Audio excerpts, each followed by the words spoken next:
Well, it was difficult, but at the same time, it was almost like a eureka moment. I'm like, what am I doing? I'm having this conversation with my boss, and he's like, hey, we got to get this pursued. I need you to come in every weekend for the next, 10 months, and, you're going to work 24/7, and I need you to commit to this. And I'm like, hey, I got, some major stuff going on over here. How can I do this, right? And so I said, I can't do it. And unfortunately, kind of the outcome of that was, they said, well, you're going to have to do it. Like, we're not taking no for an answer. And I said, are you kidding me? You're really putting me in an awkward position. I mean, and that was, again, the culture was, you got to do it. And so I actually left that meeting, and I'm going home at night, 10 o'clock. I'm like, hey, I'm out. Like, if you're not going to empower me or give me an option, I got to do something else. Hey, I'm Matt Jones with BetterGood Media, and we are here today with Jamie Miller with Mission Multiplier, and we're going to talk to him a little bit about his company, how he got started, why he got started, and what they're doing differently to make our community a better place. Thanks for taking time to be with us. I know you got like a ton of stuff going on. That's one of the things that, when we bump into each other at the hall, you've always got stuff happening, that kind of thing. And lately, you've won a couple of awards for some of the stuff you've done. So talk about the professional awards you've gotten, for your business has gotten.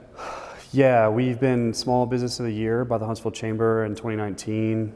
Just probably a couple months ago, I won Entrepreneur of the Year from the Catalyst. It was great recognition, just testimony for that. I feel like we're doing the right thing, and the community's really responding to what we're doing. Yeah, and I saw when I was in your office a little bit ago, there was an ethics award. Yes, I mean, that's probably one of our most important awards. I mean, it's part of our core values, but we won the Torch Award, the Better Business Bureau Award for ethics, and just again, validation that we're doing the right thing. So, of course, I know some of your story, and that's the reason that I wanted to pull you in here, and I've noticed a lot of people have kind of started writing bits and pieces about it because it is a good story.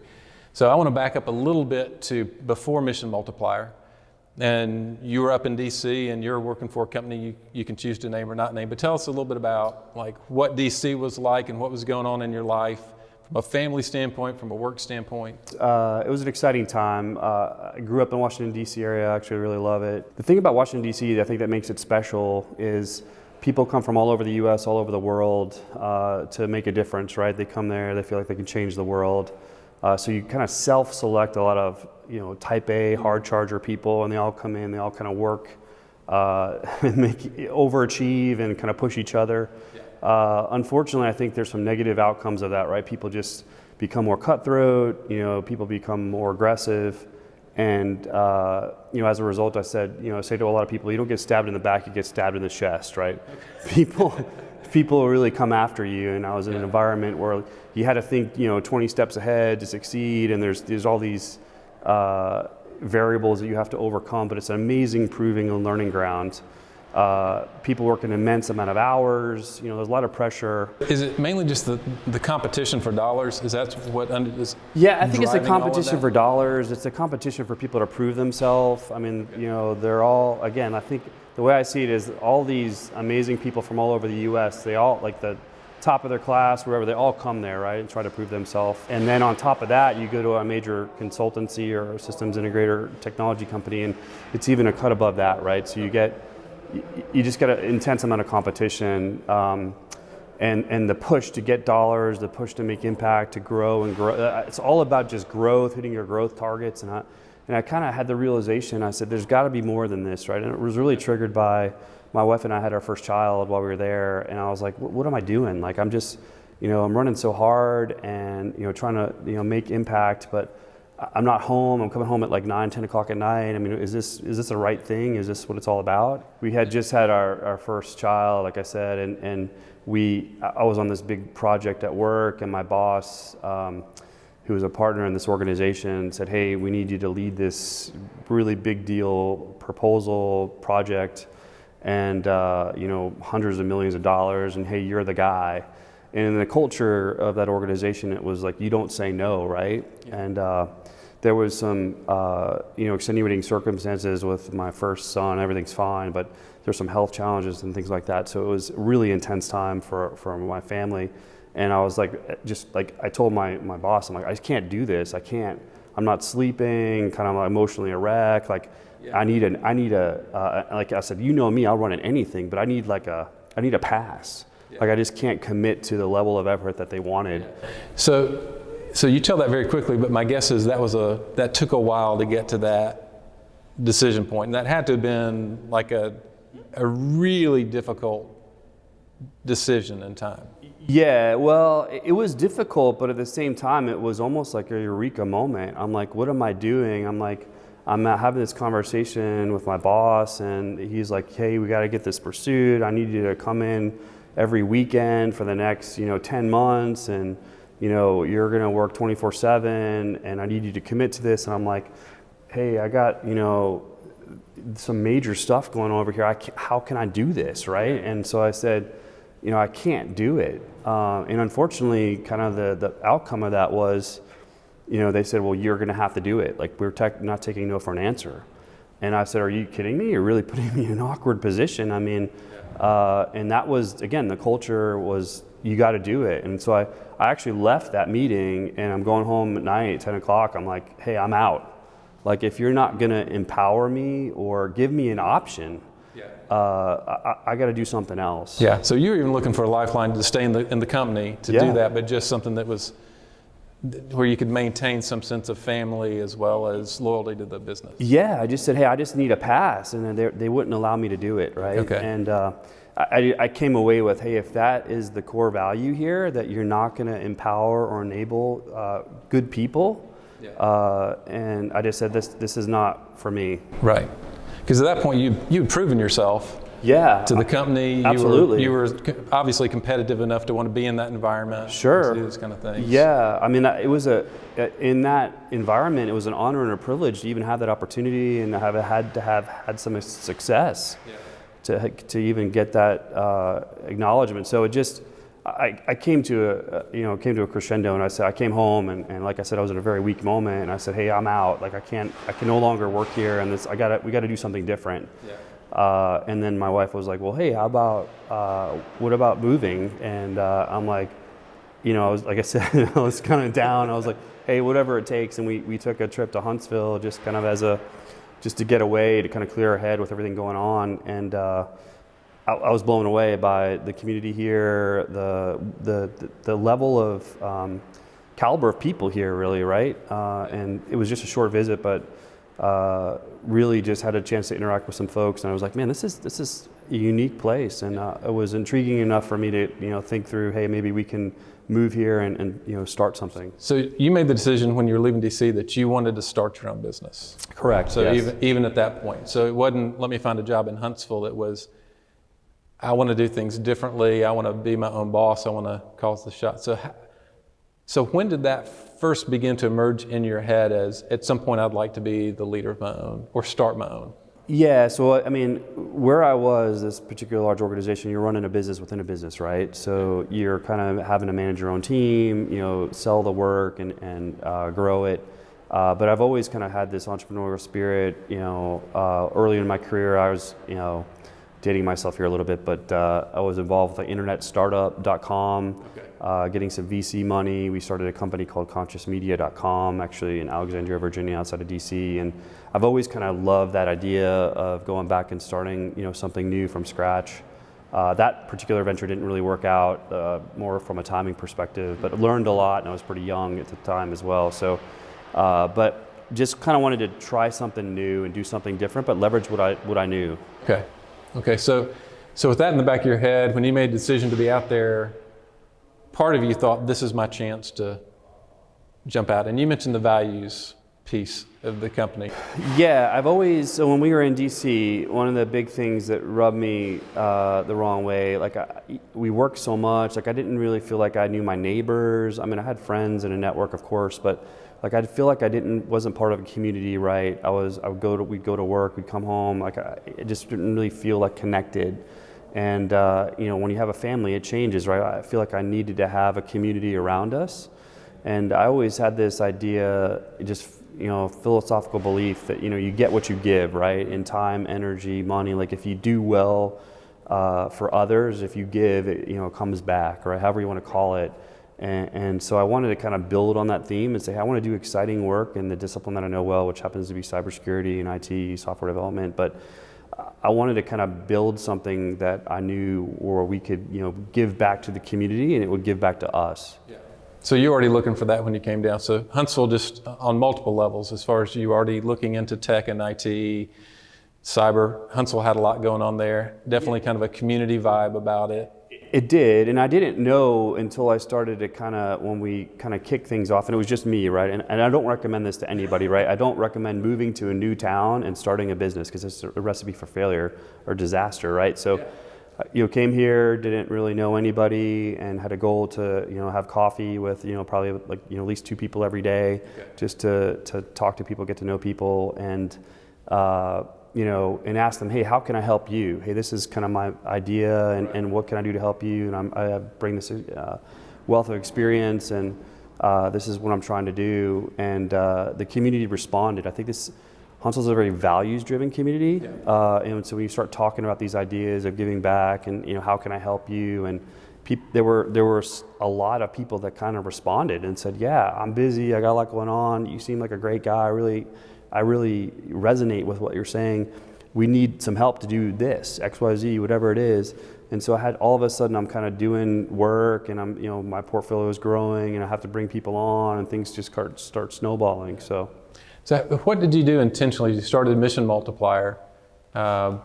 You were motivated by some values. Obviously you're competitive because you thrived in that environment, right? Yes. So I assume that's a value that you've kind of brought in. Yes. But yet you also talked about community being important. How did you intentionally bring those values into Mission Multiplier as you added employees and were trying to attract the right people and those kind of things? What was that like? Well, I kind of came up with that. It's really the core value. So community, excellence as kind of the competitive piece, innovation, obviously service to others, gratitude. Those were kind of key themes that I wanted to build on. Yeah. And I just, as we started to grow and as we needed help and people that were going to need, that wanted to be part of this, I just articulate, hey, this is the vision, this is the mission that we have, or I'm looking to build. Would you want to be part of this, right? And what really kind of blew me away is what I found is a lot, particularly the younger generations, are really resonating with that. Like in IT, cyber kind of skews young, right? So they're like, oh man, this is fantastic. So I can work for you and feel like we're doing something with the community. And kind of the big thing that we do that's differentiated. I had this idea for a while, but so for every hour an employee works, we direct a portion of company profit to a local charity of that employee's choice, right? So it's not just some big fund or everything goes to United Way or whatever. And again, that's a great organization. However, people want to know that if I have a relative with Down syndrome or some other issue, that hey, I'm working, I'm getting to do cool and exciting, innovative work, but I know that my company and organization is giving to a cause that I'm passionate about, right? So I think that kind of changed the game, right? So the people, they saw what we were doing and they got excited. Hey, I get to do cool work, and I know that I'm doing good, right? And that became a differentiator. The community here, because it's values driven, responded aggressively and said, "Oh my gosh, this Mission Multiplier, Jamie Miller, like they're doing really cool stuff." And so we just got opportunities as a result of that. What's been kind of the feedback you've gotten from them as you've done maybe their annual reviews and just talked to them about their feeling about the company? How important has that been as they're talking about how they feel about working for you and in that? I think it's a significant piece. I think it's a differentiator. One, everybody wants to do work that they like and enjoy, right? If you just say, hey, I'm going to do something I don't like or enjoy, but I'm giving back and everything's fun and we're helping the community, I don't think they're going to move that, or they're not going to move on that. They're going to say, hey, I still want to do something I like, and I'm the day-to-day, we're building innovative products, we're working to solve clients' challenges. That has to be exciting, stimulating. But again, at the same time, giving back has been something that we've been able to attract talent that I think, I'll tell this story, like there's other bigger companies, more established well-known companies, we're able to, I had people come to me and say, hey, I have a competing offer with another big company, relatively same salary. However, I chose to come to Mission Multiplier because you guys give back, right? And that's very, very humbling to know, hey, you could have gone to this big, well-known company, established, and you've chosen to come work with us. So really, really powerful. So employee retention is a piece of an employee attraction. Do you feel like that it's impacted the culture, just even the kind of the feel and the vibe of your organization as compared to others? Yeah, absolutely. I mean, it's been a little bit more difficult because of the whole COVID pandemic this past year. That we would do, events. We would do, everyone would go to the animal shelter. We do like an Alzheimer's walk. We do, as a all together, like a corporate kind of sponsored thing. And we'd have community events where we all come together with our families. That's obviously hasn't happened like in the past year. So that's really been a struggle for us, and that's because that's a key part of our culture. However, we're trying to do something small groups, and we're starting to come out of that. But when the pandemic first happened, we were saying, what can we do, right? I mean, how do we help people? And the reality is, because everybody had to move from their corporate offices to work from home, and a lot of organizations weren't prepared for that. And unfortunately, this is just the way the world works. There were people that were trying to take advantage of the companies and organizations that were unprepared, steal information, all these scams, all these phishing emails, and malware. People were trying to steal information, and we said we got to do something about this. So we gave out one of our products called Mars Suite for free to the community, and said, hey, listen, just take this. It's going to help you to be more adequately protected, and use it. And hey, no fee or anything. Just we want to help. I mean, I think this is a time when goodwill is really important. And so again, that's just emblematic of what we were trying to accomplish. And I believe it helped people. I mean, the feedback that we gotten was very positive. So for you as the leader of the company, one of the things that you've got going on is every one of those decisions eats into profits. Yes. It's a balancing act. But again, I really believe this. I mean, you have to, and I think it really, I think this has happened or transpired.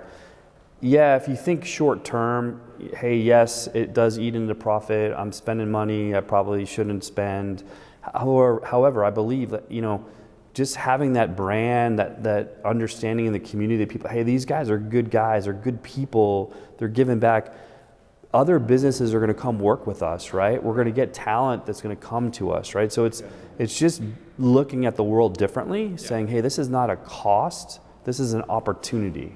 And I think that's why we have been successful, right? I mean, we're spending money and we got to be thoughtful in managing it, but I know that it's going to come back. Okay. And it's going to come back, and I assume by this point you'd be able to kind of quantify it in some way that this reduction in profit has increased productivity from employees, contracts that we've gotten. Absolutely. I mean, it's hard to quantify to the dollar, but generally speaking, I think we're getting on more government contracts, more commercial work. More people are calling us. Our growth trajectory has been pretty significant. And I have to believe it's because of what we're doing, right? I mean, we are tracking it, and we see the costs, but we see our revenue stream, our profits going up, right? So, as a leader, that says to me, hey, we're doing the right thing, right? So keep doing it and embrace it. So, yeah, that's what we're trying to do. Well, fantastic, because I know that's like the pressure point for a lot of people, is to make that decision to give back, whether it's giving employees time to go volunteer in their place, or whether we're matching funds. Especially if you have a board or somebody you have to answer to. That's a pressure point.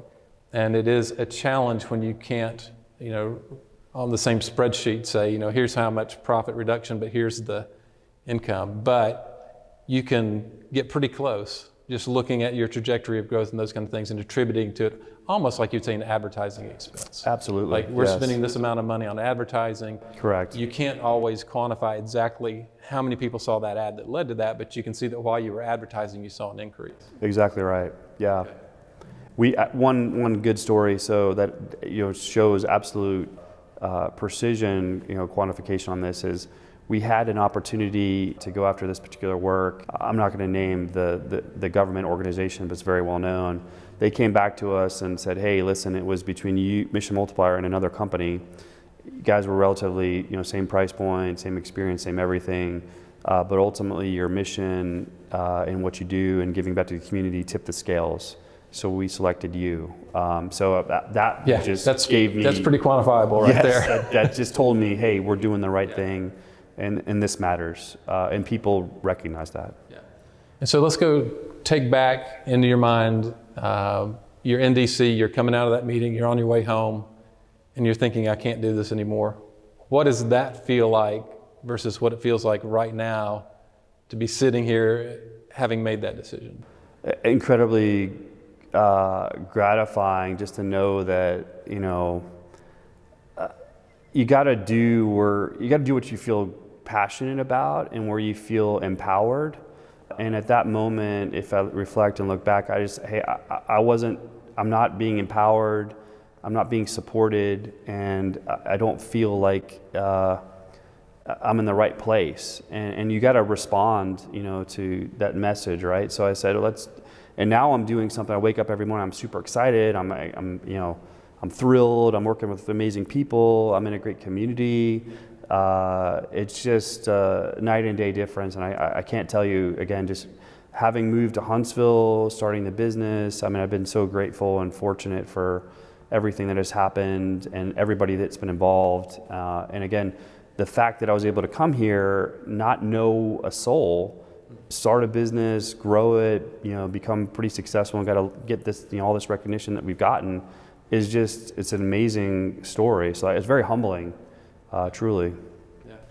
And I know from some things you've said and being around your company that you've managed to create that environment for them to where they don't have to worry about feeling like you felt in that moment. Absolutely. That's what it's all about. It's about empowering the team and making sure that they feel like they can accomplish what they want to accomplish. We're all about feedback and candid, transparent, honest communications, and it's all about people, right? Yeah. Treat people well, communicate, be transparent, and all be in alignment for what your mission is, right? So if you were, kind of as we wrap this up, if you were had a chance to talk to someone they're running a business or starting a business, and they haven't been intentional about baking in some kind of a give back component, what would be your advice for them on first best steps to take to get there and why they should do it? Yeah, you have to consider it. I actually think there's the movement, whether I was intentional about it, but I think I see other businesses doing something similar. I think society is going in that direction, right? Hey, give back, empower your community, whether you'll start with your employees. Think about what you're passionate about and ways to give and engage your community, and know that it's going to come back. But just be thoughtful about it. And start where your passions are. Don't try to check a box, but what do you enjoy doing? What are some of the organizations in your community that you like to support, or maybe already in your organization that you do support? Try to amp it up and see what happens, and just explore and kind of take it from there. Great, good stuff. Well, Jamie, thank you for taking time to talk about all the things that you're doing, and congratulations on the awards, and even more than the awards, creating a company that embodied the things that you felt passionate about. Not everybody can do that. Nobody's going to take that chance to jump out there. So thank you for doing that. And then thank you for choosing Huntsville and for being here and building that here and inspiring other people to be a part of that. Thank you so much for the time, Matt. Really appreciate it. And we also want to thank Lincoln Mill for allowing us to hang out in this lobby as they're going through a major renovation. We're actually both tenants here, and it's been fun to watch this go from a historic building into kind of a new creative, innovative space. So thank them for the opportunity to be here and to use their space.